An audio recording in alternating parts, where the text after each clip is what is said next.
Konflik dan perpecahan dalam sebuah gereja adalah sesuatu yang tidak bisa dihindari. Nama-nama besar gereja pun tidak luput dari yang namanya konflik dan perpecahan ini. Gereja pecah kemudian pergi dan membuka pelayanan atau gereja yang baru. Beberapa contoh kasus seperti keluarnya pendeta Gideon Simanjuntak dari gereja Tiberias Indonesia dan membuka gereja baru. Begitu juga dengan pembentukan gereja GMS atau Gereja Misi Sejahtera setelah terpisah dengan gereja Mawar Sharon. Ada juga keluarnya pendeta Erastus Sabdono dari GBI dan membuka sinode baru yakni GSKI dan banyak kasus lainnya. Akan tetapi salah satu gereja di Jakarta yakni Gereja Jepesisi atau Jakarta Praise Community Church bisa digolongkan sebagai gereja yang jauh dari kata konflik dan perpecahan. Sejak berdiri di tahun 1999 sampai hari ini belum ada kabar yang menyebutkan kalau gereja Jepesisi terpecah. Ada beberapa faktor yang membuat gereja Jepesisi tidak mengalami perpecahan, tapi sebelum kita bahas jangan lupa untuk follow dan subscribe channel Viral Kristen ini agar kamu terus mendapatkan berita viral soal dunia kekristenan. 1. Kepemimpinan yang kolektif, bukan one-man show. Jepesi sejak awal tidak dibangun di atas satu figur super dominan, tetapi dibangun oleh beberapa pemimpin.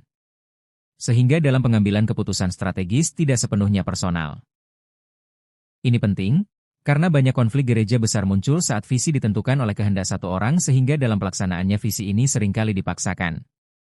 Perpecahan akan muncul ketika ada beberapa orang atau kelompok yang tidak satu visi dengan pemimpinnya. Akan tetapi di gereja Jepesisi, ada beberapa pastor dan pemimpin sehingga dalam mengambil keputusan bahkan merumuskan visi melibatkan dan merupakan kesepakatan dari beberapa pemimpin. 2. Budaya dialog komunikasi terbuka.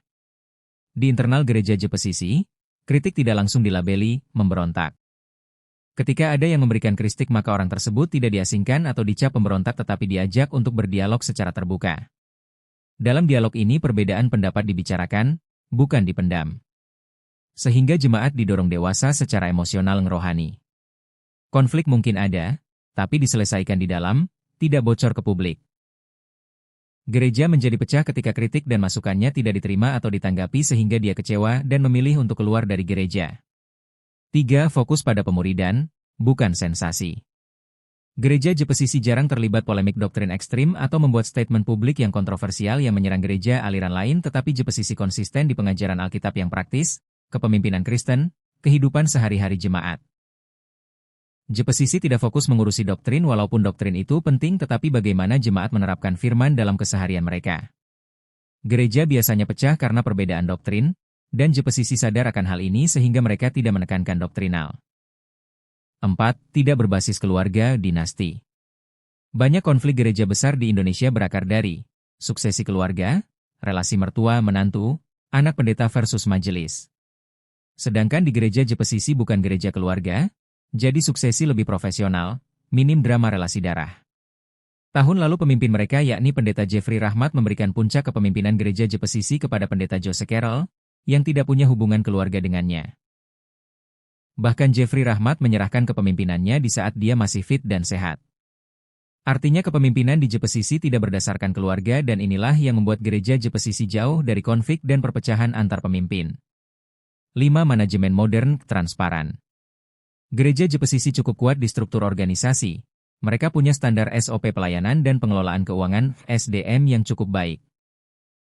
Gereja Jepesisi punya manajemen yang rapi secara sistem sehingga mereka jauh dari konflik dan kalaupun ada konflik segera tertangani dengan baik karena ada standar yang telah dibuat dalam pelayanan. Inilah 5 hal yang membuat gereja Jepesisi jauh dari kata konflik dan perpecahan. Bukan berarti mereka tidak ada konflik tetapi bisa tertangani dengan baik sehingga tidak sampai ada perpecahan. Bagaimana Sobat Viral Kristen? Share pendapatmu di kolom komentar ya.